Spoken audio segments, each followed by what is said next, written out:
Hello everyone, আমি makeup artist Sanchita. আজ আমি বানিয়ে নিয়েছিলাম একটা ভ্লগ। প্রথমবার ভ্লগ বানাইছি তাই তো চলো দেখা যাক আজকের ভ্লগে আমি কি কি শেয়ার করতে পারি।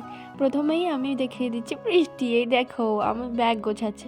আরে বাবা, ব্যাগ কেন গোছাচ্ছে? তাই তো, ব্যাগ গোছাচ্ছে। আমাদের হচ্ছে আজকে ছিল সাজানো, আমরা সাজাতে যাচ্ছিলাম। আজ আমার আটজনকে সাজানো ছিল। আর এই কিছুক্ষণের মধ্যে আমি আটজনকে কি করে সাজাবো কনফিউশনে পড়ে গেছিলাম। এই দেখো সবাইকে একে একে বিফোর আফটারের ফটো নিয়ে নিচ্ছিলাম, যে চলো একটা করে ভিডিও বানিয়ে নিই। তারপরে আমি বেস মেকআপগুলো স্টার্ট করে দিয়েছিলাম। এইদিকে দেখো একটা দিদির তো ওয়াটারপ্রুফ মেকআপ ছিল, তারপর আমি করে নিলাম মেকআপ। প্রথমেই তো দেখতে ওয়াটারপ্রুফ মেকআপে তো তোমরা জানোই, প্রথমে দেখতে একটু মুখটা সাদা লাগবে, কিন্তু পর থেকে একদম যখন সেট হয়ে যাবে তখন কতই না সুন্দর। তোমরা তো দেখলেই বেস মেকআপটা কত সুন্দর লাগছিল। আমি তো দিদির একদম ফিদা হয়ে গেছিলাম বেস মেকআপটা। দেখো এইদিকে দেখো বুনুগুলো কত সুন্দর সুন্দর রিয়াকশন দিয়ে দিচ্ছে।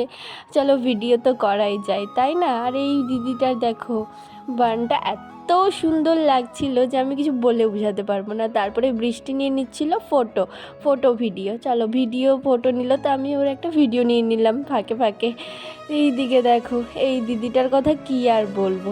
ওই দিদিটা এত মিষ্টি, প্রথমে তো আমি ওকে দেখে ভয় পেয়ে গেছিলাম যে এই বাবা কি হবে। তারপর দেখি ওকে এত সুন্দর লাগছে, একদম পুরো পুতুলের মতো। দেখো দিদিটাকে দেখি বাইরে এসে আমার সাথে ফটো তুলতে চাইছে। চলো ফটো তুলতে তুলতে একটা ভিডিও করে নিলাম। তারপরে বৃষ্টিকে আমি চলে গেলাম ছাড়তে হাইওয়েতে। ওখানে ওর দাদা ওকে নিতে এসেছিলো, আমি ওকে টাটা করে দিয়ে আমিও চলে গেলাম বাড়ি। আজকের ব্লগটা এই পর্যন্তই। কেমন লাগলো অবশ্যই কমেন্ট